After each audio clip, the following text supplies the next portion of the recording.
અમેરિકી રાષ્ટ્રપતિ ડોનાલ્ડ ટ્રમ્પે હોર્મુઝ સ્ટ્રેટને લઈને ઈરાન પછી હવે ઓમાનને ધમકી આપી છે. તેમણે કહ્યું કે આ આંતરરાષ્ટ્રીય દરિયાઈ માર્ગ છે અને અહીં કોઈ એક દેશનો કબજો ન હોઈ શકે. દુનિયાના તમામ જહાજોને અહીંથી પસાર થવાની આઝાદી હશે. ટ્રમ્પે કહ્યું કે ઓમાનને પણ બાકીના દેશોની જેમ વર્તવું પડશે, નહીં તો તેને ઉડાવી દેશે. કર્ણાટકના મુખ્યમંત્રી સિદ્ધાર્થ મૈયાએ રાજીનામું આપી દીધું છે. તેઓ બપોરે 3 વાગ્યે રાજભવન પહોંચ્યા અને 5 મિનિટ પછી ત્યાંથી નીકળી ગયા. નાયબ મુખ્યમંત્રી ડીકે શિવકુમાર પણ તેમની સાથે હાજર હતા. સિદ્ધાર્થ મૈયાએ રાજ્યપાલના સચિવને પોતાનું રાજીનામું સુપરત કર્યું છે અને હવે આગામી મુખ્યમંત્રી તરીકે ડીકે શિવકુમારના નામને મંજૂરી આપવામાં આવી છે.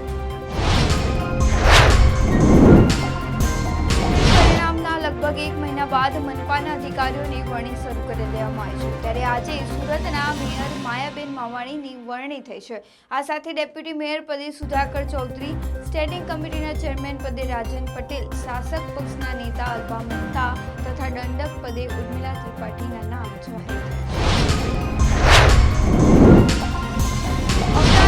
સેટેલાઇટ પોલીસ સ્ટેશનમાં 27 તારીખના રોજ થયેલી ફાયરિંગની ઘટના બાદ પોલીસે આ મામલે નિવૃત્ત ડીવાયએસપી અશોકસિંહ ચૌહાણ સાથે તેના પુત્ર અને પુત્રની પણ ધરપકડ કરી લીધી. ધરપકડ બાદ આજે નિવૃત્ત ડીવાયએસપીને પોલીસે મીડિયા સમક્ષ આવવા ના દેતા સ્થાનિક પોલીસ પર આક્ષેપ કરીને હોબાળો કરતા 2 પોલીસકર્મી નિવૃત્ત ડીવાયએસપીને ખેંચીને અંદર લઈ ગયા હતા અને પકડીને લોકઅપમાં પૂર્યા. આગાહી મુજબ 30 મેથી 2 જૂન દરમિયાન ગુજરાતના વિવિધ જિલ્લાઓમાં વરસાદી માહોલ સર્જાવાની સંભાવના વ્યક્ત કરવામાં છે. ગાજવીજ અને ભારે પવન સાથે વરસાદ વરસી શકે તેવી આગાહી કરવામાં છે. આગામી 24 કલાક દરમિયાન મહત્તમ તાપમાનમાં કોઈ મોટો ફેરફાર થવાની શક્યતા નથી. ત્યારબાદ રાજ્યમાં મહત્તમ તાપમાનમાં 2 થી 4 ડિગ્રી સેલ્સિયસનો ક્રમશઃ ઘટાડો થઈ શકે. રાજ્ય સરકાર દ્વારા સચિવાલયના વહીવટી સ્તરે અને જિલ્લા પ્રશાસનમાં ખૂબ જ મોટો ફેરબદલ કરવામાં આવ્યો છે. 27મી મેની મોડી રાત્રે સામાન્ય વહીવટ વિભાગ અને મહેસૂલ વિભાગ દ્વારા સંયુક્ત રીતે મોટા પાયે બદલી અને બઢતીના સત્તાવાર આદેશો જાહેર કરવામાં છે. જેમાં રાજ્યભરમાં જુદા જુદા વિસ્તારોમાં ફરજ બજાવતા ડેપ્યુટી કલેક્ટર, જિલ્લા પુરવઠા અધિકારી અને મામલતદાર કક્ષાના 27 અધિકારીઓને બદલી અન્ય સ્થળે મૂકવામાં ડોક્ટર બશીર બદ્રનું 91 વર્ષની ઉંમરે નિધન થયું છે. તેમના નિધનના દુઃખદ સમાચાર સાંભળીને ચાહકોમાં શોકનું મોજું ફરી પડ્યું છે. ડોક્ટર બશીર બદ્ર લાંબા સમયથી ડિમેન્શિયા નામની બીમારીથી પીડાઈ રહ્યા હતા. બશીર બદ્રને આધુનિક ગઝલના ઉસ્તાદ માનવામાં આવે છે. સાહિત્ય ક્ષેત્રમાં તેમના યોગદાન માટે તેમને પદ્મશ્રી એવોર્ડથી નવાજવામાં આવ્યા હતા.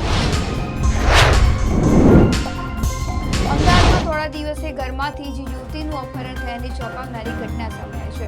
શહેરના સાબરમતી વિસ્તારના તપોવન નગરમાંથી પરિણીત યુવતીનું અપહરણ કરવામાં આવ્યું છે. ક્રેટાકારમાં આવેલી એક યુવતી અને 3 યુવકોએ સાસુના સામે જ પરિણીતાનું અપહરણ કરી ફરાર થઈ ગયા હતા.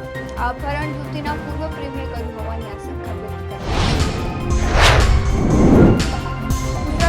વાયરસને લઈને રાજ્યના આરોગ્ય વિભાગે મોટી રાહત આપી છે. કોંગોથી આવેલા એક દર્દીનો ઇબોલા વાયરસનો રિપોર્ટ નેગેટિવ આવ્યો હોવાનું સત્તાવાર રીતે જાહેર કરાયું છે.